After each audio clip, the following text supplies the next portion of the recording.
appreciate everybody. Appreciate you all. Really do. Let's get this thing going one way or another. We're going to talk about this thing, right? We're going to get this thing going. When you are good, there are things that happen, right?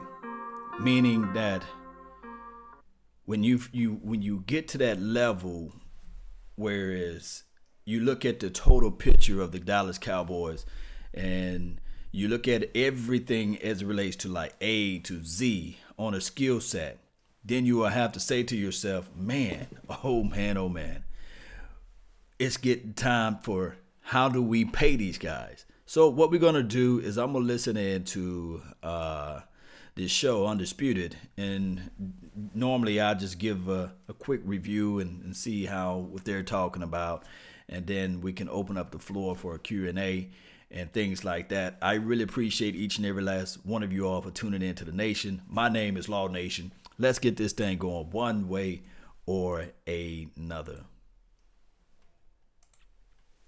Listen in to them. Off-season. Stephen Jones confirmed yesterday. And this is their Stephen top Jones priority talking. is re-signing Priorities. DeMarcus Lawrence, but also said locking up Dak Prescott is high on the priority list. Dak has 1 year left on his rookie deal, but yesterday, Stephen not only said that Dak deserves to be paid like an elite QB, but that he wants to commit to Dak now. Jones also promised a big payday for Ezekiel Elliott that will be in the same range as Todd Gurley's deal. So, Shannon, how can Jerry pay these stars? Without deal. the stars giving him a significant discount, I don't see how he does it. And for me, I would not give Jerry Jones a discount, especially not after my second contract. You hate the Dallas Cowboys. No. Why would you give him a Hold on, discount, Skip. right? But this is what fans expect. Okay. Jerry, if you want to win, this is what you do to keep the team together. Jerry Jones gets to win and buy a $250 million yacht. But if I want to win, I got to give Jerry Jones a discount. I wish I might. If I'm DeMarcus Lawrence, I want 100%. I want a dollar on the dollar. I'm not giving you 90 cents or 95% or 85%. No, Skip Bayless. I'm not going to do that. You would have crawled to Dallas to be a Cowboy. No, I would not. Yes, No, I you would would. not. Yes, I you like would to have. win. Yep. I like to win. You wanted to play for wanted that money. America's team in Big D. No. Yeah. Anyway, Skip, stop it.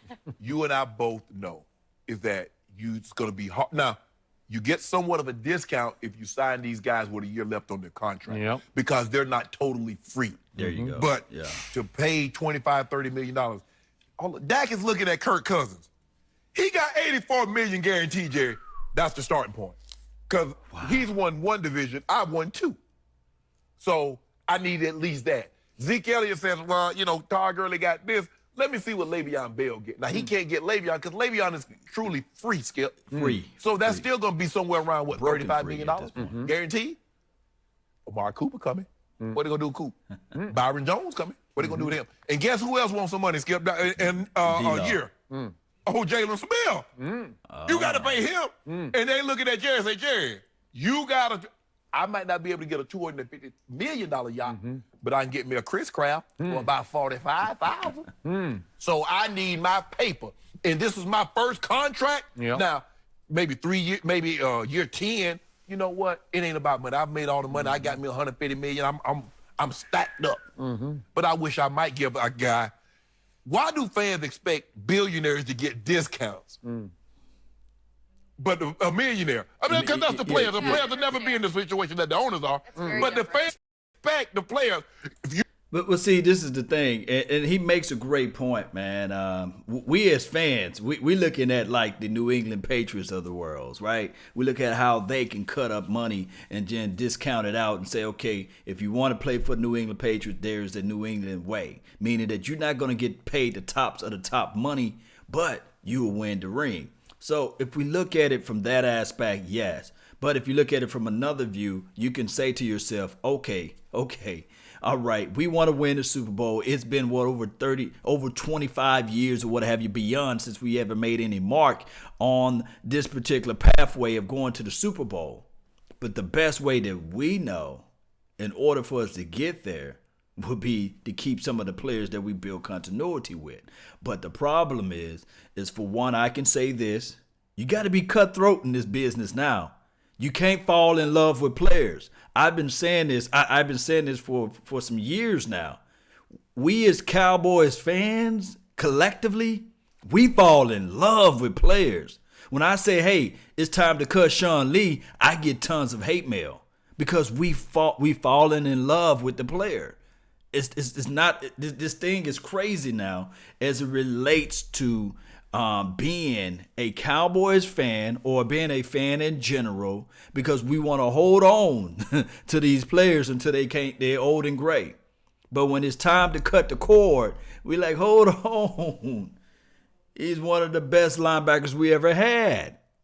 Or when it's time to pull the plug on the running back, hold on, bruh. We don't do that. Hey, it's crazy, but when we look at the D-Law situation, it's no different than the Kansas City Chiefs, what they did with Justin Houston. They went out ahead and paid the man, and now they looking back and saying, oh, man, now it's time to cut the man and we'll eat $15 million to save $7 million. Now, it's crazy, but Shannon Sharpe, he's right to a degree, whereas these players shouldn't be looking and saying, okay, I'm going to get a discount because this is the America's team and I got the silver and blue on. Now, the reality of it is the agent saying, look, I'm going to do my job. The agent is out there saying, I'm going to do my job. I'm going to make sure that you're going to get the max amount of money. Just as well as Dak Prescott, is he playing on the levels of the top tier quarterbacks? No. But one can argue the win column and how the agent is going to, just like he just said, hey, I got 2 divisional champions for the NFC East. Hey, you guys just gave Kirk Cousins $84 million. You want me to take a discount? Not in this life. That's just the reality of it. It's crazy. And I hear people all the time saying, hey, if you work at a job and you know somebody getting paid $18 an hour and you're supposed to get that pay bump grade to $18 an hour, and you say, no, I'm comfortable with my $11 an hour. No, if you're working at that job, you're going to say, nah, where my $19? Where my $18 an hour? Where my $20 an hour? I work more than this guy. I performed. I'm always on time. I'm never late. I punch in the clock. Really, real talk. I'm on time. I put in just the amount of much work as the next person. Why I should just be able to get $12 an hour when this guy is over here getting 18 and a half. So it's crazy in a sense, but sometimes to me personally, and I know what the problem is, Cowboy Nation, and everybody that hear this coming from me, they just need to get rid of this damn salary cap. If you really want to match up dollars for dollars, if you really want to say, hey, all right, hey, this team is the better team, then put the money back where the mouth is at. Put the money where them owners are at. They billionaires, they the one making billions of dollars. Let's just remove all of the salary cap issues and let's just go back to the old school where it's real deal Holyfield football, meaning that you don't have all of the conspiracy and you don't have the salary cap. And then you'll weed out who's really in love with their team, who's really to go far beyond and go every obstacle to make their team win, who can reach into their own pockets because there's no salary cap. That would be the solution. But I know that people fail to realize that the smaller markets like the New Orleans Saints or the Cardinals or the Browns, they wouldn't be able to exist because of the dollar amount. See, you will remove a lot of this conspiracy theory talk if you just remove the salary cap. I guarantee you Cowboys be back on top of it then. You want to win, you should take less money. But the owner ain't got to take less money. I wish I might. At least I still got the Wolf Hunter who would play for free. No, he won't. He'll play for shotgun shells. That's all, right? Shotgun shells. Shotgun shells. Just give me some shells, Sherry. I'll be okay. You That's do the hate only you some solution. Dallas No, I Cowboys, don't. and you are just reveling in this, I am. right? You are. You love this. I told you it was going to happen. Before I launch into Dak Prescott, I got to put him back into perspective just for those who have forgotten. Most game-winning drives over the last 3 years in pro football, Dak Prescott. Best completion percentage ever for a quarterback in the first 3 years, Dak Prescott. Second most wins to Tom Brady over the last 3 years, DP in Big D. who, by the way, has won the division twice in 3 years. I'd say that's pretty good. It's pretty good, right? And he has averaged finishing 8th in QBR, so that's top 10 QBR over 3 years. That's pretty great. That's good. So, what is he worth? Well, is he worth Kirk Cousins? I never said Kirk Cousins was worth that money because I thought he was the most overpaid quarterback in the history of pro football, and he lived down to that this year. What about right? Matthew Stafford? You think Matthew Stafford is about $27 million a year? Is he that? Good example. What have I always called Dak Prescott? Stafford is a bad He brother, is too. Brady-esque in the way he plays. He's not Tom Brady, but he is more like Brady than like Kirk Cousins. Yeah. So I believe he will take a Brady-esque hometown discount. I bet you he don't. I'll bet you he will. I don't know, man. Well, get Not some on the due first on contract. what? I bet you he don't take a penny less than $25 million. A penny less than 25. I've been saying $100 million for 5, which would be more in the 20 range. See if you give him all of it guaranteed. If you guarantee $100 million, Skip, guaranteed Stephen Jones says he deserves a contract between 25 and 30. Yep. That's what Stephen said. Yeah. Well, to me, there is discount in getting to play quarterback for the Dallas Cowboys. Do not underestimate Skip. that. And I believe Dak Prescott believes he was born to play quarterback for the Cowboys. He's get him a discount. It's a big deal. A discount is not Aaron Rodgers' money.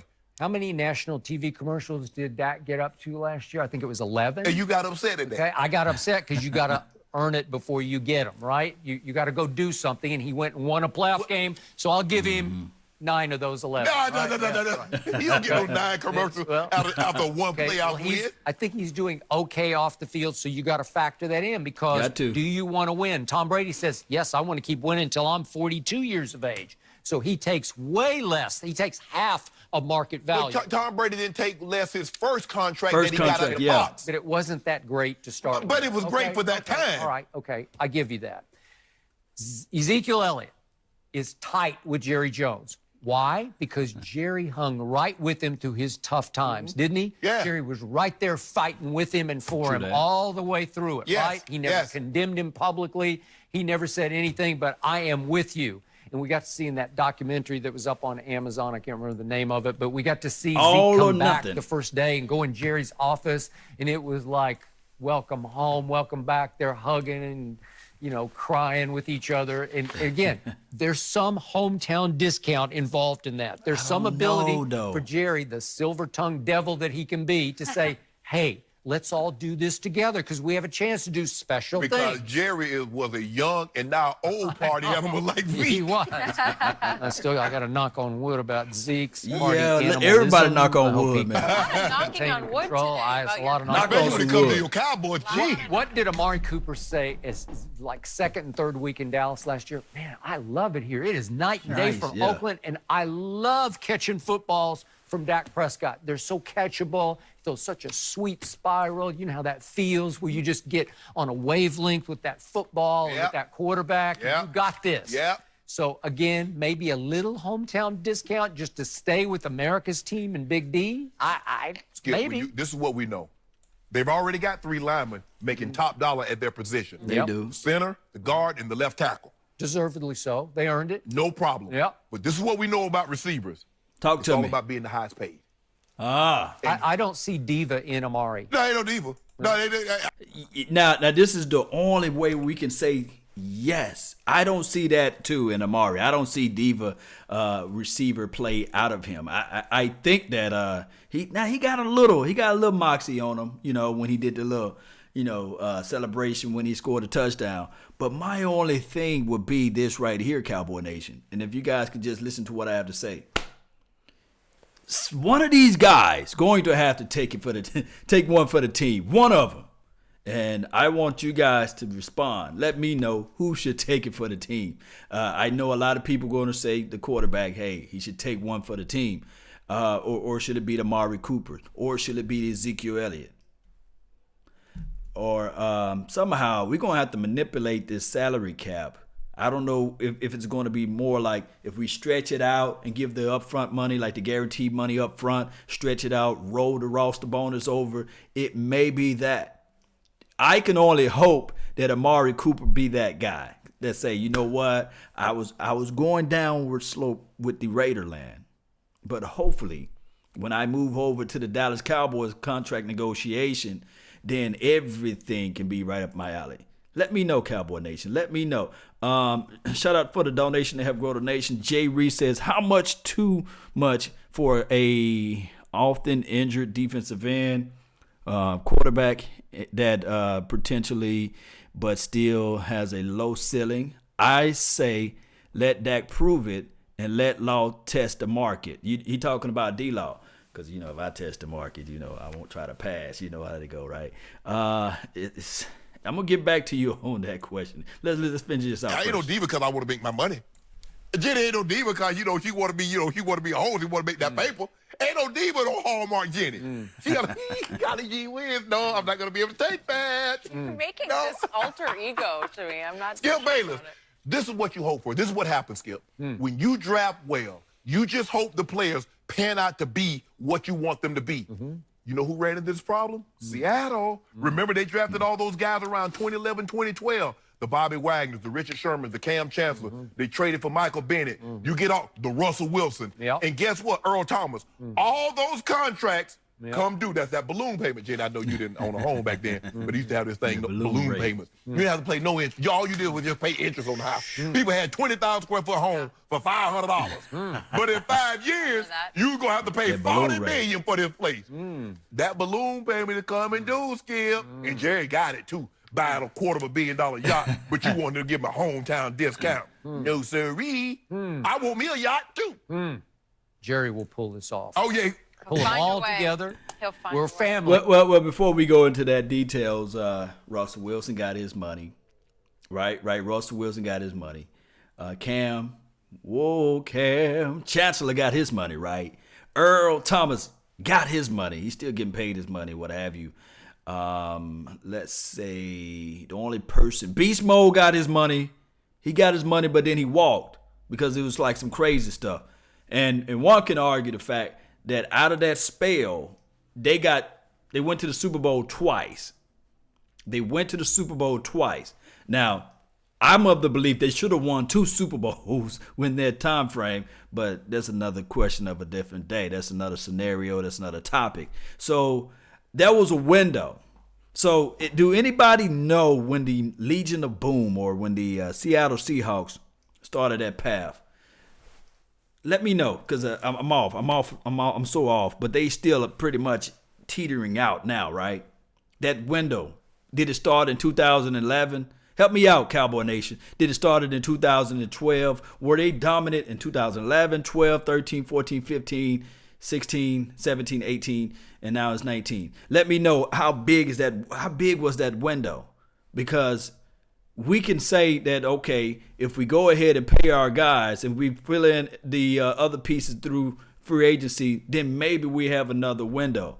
Let me know when or how long that window is, or if it's still a window for the Seattle Seahawks, because that is a great comparable or something that we can look at as a model, because I don't think that the Seattle Seahawks, even during that time of their greatness or their dominance, that they have a Amari Cooper on their team. Now, Doug Baldwin, he's one of those wide receivers, very crafty, physical, aggressive, and then also they did have a better tight end play. I think that to help me out with the name of the tight end for the Seattle Seahawks, I think that he was pretty good. So it's a fickle process, but either the only team that's able to go decades and beyond of a window is the Patriots. That's the only team. Let's see who we have here. Thanks for the donation to help grow the nation. Steven Benton says, I'll take a small cut. Won't be as noticeable as paying max to all and expecting one to take a big cut for the team. So he's saying that a collective sum, everybody needs to take a pay cut, and that will work out a lot of things. $22 million is good for Dak. That's what everybody's saying. I'm of the belief it's going to be anywhere from 25 to maybe 26 million, but 22 will be that great number. Eric says, right, after 2011. So that window spread it. And we talking about the Seattle Seahawks, right? That window came from 2011 until now, right? And one can say that window has officially shut down in 2000 and, let me see, they made the playoff this year. That's a long little stretch, man. That is a long little stretch. Let's finish this thing out, and then we can go open this thing up for Q&A. Appreciate you all. Let's go ahead and hit play right here, and we're going to finish this thing out. Here. Yeah. We're family. Say it. Yeah. I got to feed my Speak it into family. existence. Is that what you like to say around here, Skip? Well, give me a little something under the table, Jerry. No more knocking. Did Jerry on wood? not pull off a sweet deal? He traded what became the 27th overall pick straight up for Amari Cooper. Yeah. That will work. Yeah. What did Steven say yesterday? We're going to watch Amari highlights while Oakland's making their pick at 27, right? Yeah, Something there. I need that Okay. paper, though. How about this, though? Is the NFL about to make a big mistake with instant off-season? Stephen Jones. So, Cowboy Nation, that's the end of that quick recap here. I believe it or not, I agree with Shannon Sharp. It's going to be hard for those players to take a massive discount or anything. And then on top of that, for us to think that the players going to do this as it relates to, let me say this, as it relates to them saying to themselves, we're going to take the pay cut so that we can better this team. It's going to be a hard, tough pill to swallow. We can't just go back and say, all right, let everybody get a discount. Let everybody fall to the graces of saying to themselves, maybe we can work within this window. It's going to be hard cuts. There should be hard cuts. That's the only way that we can look at this thing. There should be hard cuts, and that's the reality of it. And that's the only thing. We fall in love with players, and rightfully so. As Cowboys fans, we go out, we buy the merchandise, we support Jerry Jones, win, lose, or draw, and it's crazy. One for each finger says, "What's up, man?" Shout out to you. Q Child says 5 years. That's how long you believe this window is. We got 5 years left in this window. I'm thinking that we probably have, as far as dominance, because you got the Ezekiel, unless you go find another gem as a running back in this draft. You got, let's just try to do this. I'm going to try to rush it out. I'm going to go by the offensive lineman first. We're going to try to do this. You got probably 2 more years at the max of Tyron Smith playing at the highest level. And don't come after me, Tyron Smith. I love you, fam. The other guy, Connor Williams, he's growing. So he's the left guard. You got 5 years, 6 or 7 years solid with him. Who's that? Travis Frederick. I think that you got another 4 or 5 years of just high level. It could be longer. Centers goes a long time. Zach Martin, you got another 4 or 5 years with him, okay? La'el Collins, you got to figure out, because you got to figure out you got to pay him. His money coming around the corner. So what you got, a 2, maybe a year before you have to reach into your pocket and pay this guy? La'el Collins, would you restruct La'el Collins from Joseph? Right on the money, fam. Yeah, I mean, I'm all about poise and continuity. Although I still will say he's one hell of a guard, though. He's a Hall of Fame guard. He cutting his whole career short trying to be a right tackle. He could be in the Hall of Fame as a guard, but that's a story of a different day. All right, so that's just the offensive line. Ezekiel, the main man, Elliott. I love what he can do. I love what he exhibits out there on the field, his presence out there running the rock. But if he continued to play like he played last year, which was good, man, he only got a year and a half running like that. And he's already hit the point of no return already. We just hoping that he's one of those freak running backs. I call him Zeke the Freak anyway. Hopefully he can pull another 2 years out of that if he run that type of style. But in order for the Cowboys to expand Ezekiel Elliott, they're going to have to reach into this draft or reach out to the free agencies and find a great complementary piece. And then if we look at it from here, let's look at the wide receiver core. If we sign Amari Cooper up at the level that he's playing at now, you got another 4 or 5 years at that top level, right? So, yeah, I agree, though. I agree. You got 4 or 5 years, 5 years max within this window, but the window of opportunity of winning the Super Bowl is stronger towards this 1-2 year marker. So in order for us to get to the Super Bowl, because I'm not going to go further on down on the defensive side of the ball, because we can talk forever on those guys. And I trust the coaching staff to elevate everybody from here. All right, so it's about another 5 years is the end of it. 1 to 2 years as it relates to like the max ability. So next year, coming around 2019, this should be our best opportunity within this window. Somebody can argue and say, okay, 2016 was a good year for us, leading or heading out of the Tony Romo era.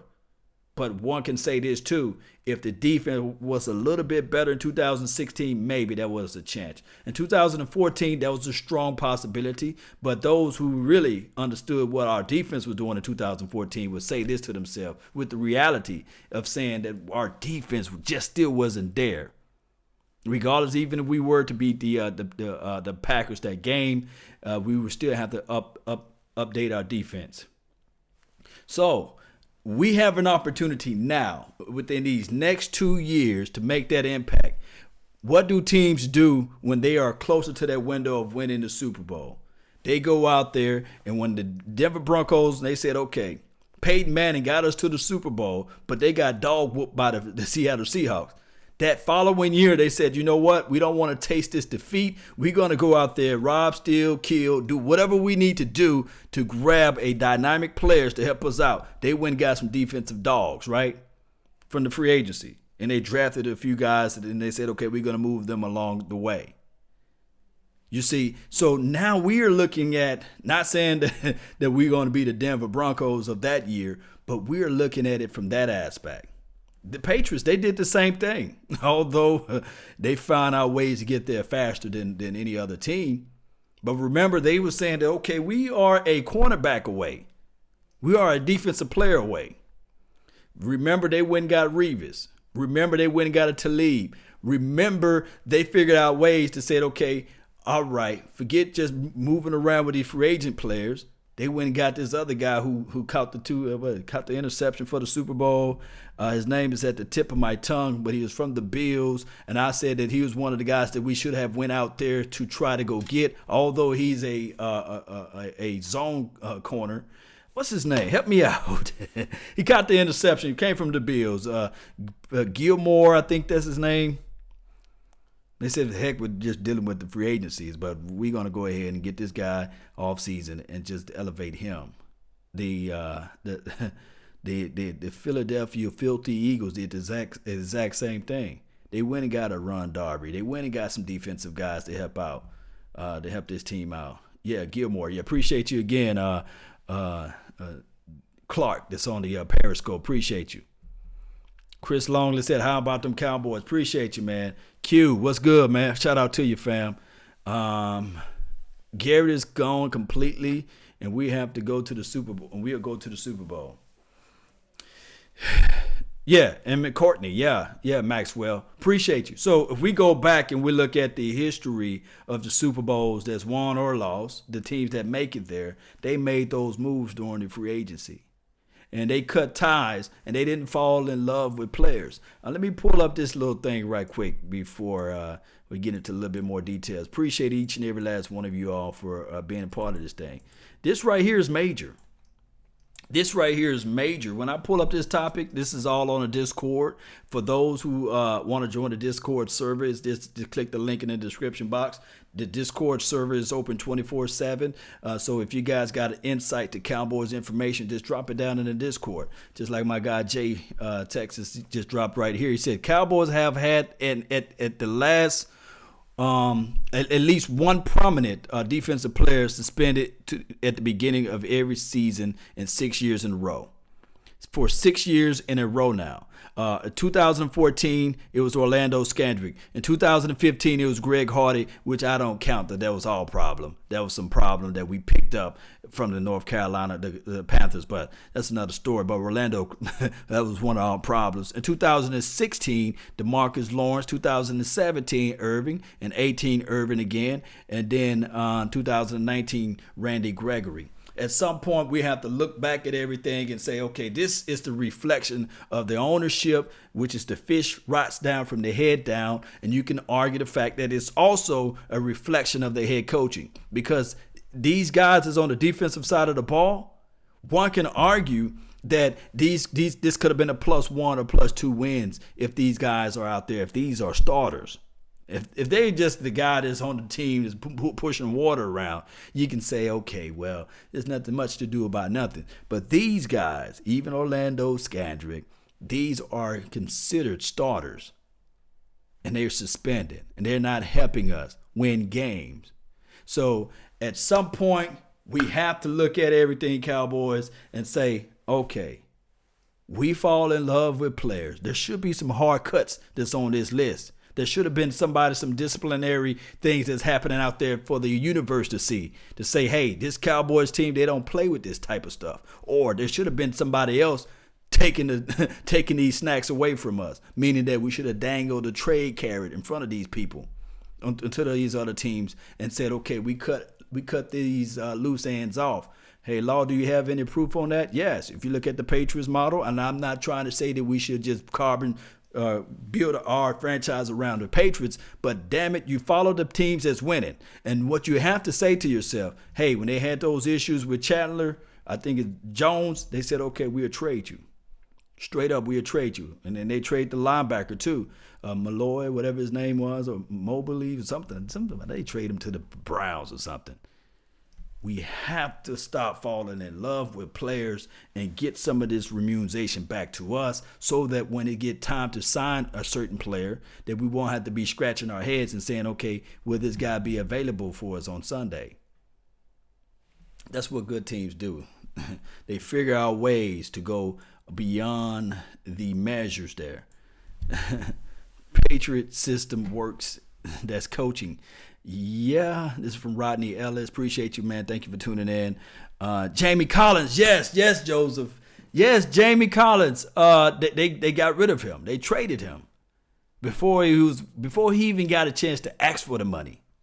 They said, you know what? We're gonna trade you. Damon Amendola.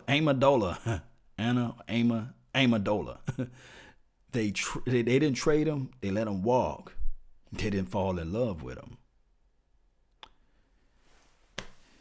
We're going to have to go back to the drawing board. Not saying that we pull pages from there, but we have to pull resources from somebody. Jera just wants war daddies. Sauces and sides. That's a cold YouTube name. Oh, man. Jera is the head coach. All right, so today we should be hearing Jerry Jones probably do a press conference today. We also should hear from Jason Garrett.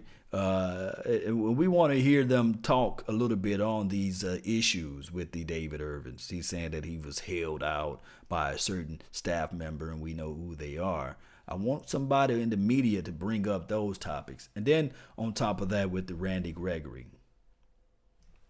105.3 The Fan announced that with the Randy Gregory situation, I think it was Mike Fisher, one of the coldest 105.3 The Fan news reporters out there. He was saying the fact that the NFL should be looking at this topic as a unique situation to better to understand what weed is actually is, and figure out ways to utilize it as a move on point. Because the NFL is the hardest organization that judges people off of a plan.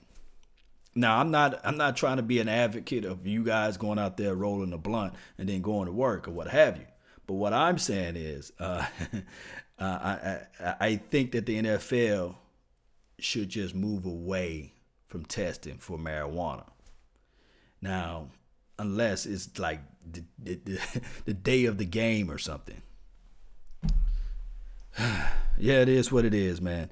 Let's go, Cowboy Nation. Let's get this thing going. I really appreciate each and every last one of you all. Don't forget to hit that like button, share this content, tell a friend, a neighbor, or foe where they can go to listen to Cowboys information. Rodney Ellis said, what about Earl Thomas? They need to go out there and get Earl Thomas. And for those who try to equate Earl Thomas' injury history to Sean Lee, just shush. Just hush, shut up. Go back and watch some football. Understand what football is all about. And for those who try to equate the Tyler Eifert situation to a Sean Lee of taking a look at those two guys, hush. Just hush. Man, you guys, every time y'all say that, it makes me think, man, what are this person thinking? If the Cowboys go out there and pick up a Tyler Eifert, it's far, far different from a Sean Lee. They're not finna pay Tyler Eifert $7 to $8 million. They're not gonna pay that brother that type of money. If anything, it will be half of a $3.1 million because he had a prove-it deal with the Cincinnati Bengals. I'm just trying to give you guys a little education for the information out there so you can spread out to the nation. When they say that they were going to take a look at it, don't mean that it's the actual, hey, I'm going to go out there and pay Tyler Eifert $7 million. And when you look at the Earl Thomases of the world, he's a transcending player. Meaning that if you can get him for $8 to $9 million for a 2-year deal, and then also he's already know the system with Chris Richards of the world, come on, that's a win-win situation. Just like when the Packers went and got a Charles Woodson. Yeah, he was old. And hell, during that offseason, Charles Woodson was cast out because he had a DUI and a whole bunch of crazy things. But he helped elevate the Green Bay Packers. It's something about getting one of those players that's seasoned enough to know a defense and can help elevate everyone. Cowboy Nation, let's get this thing going one way or another. Really appreciate each and every last one of you all. And remember, you're listening to absolutely nothing but the best. I need to work it out. My Cowboys family, shout out to you all. Salute. Let's go. And remember, you all are listening to nothing but the best. Peace.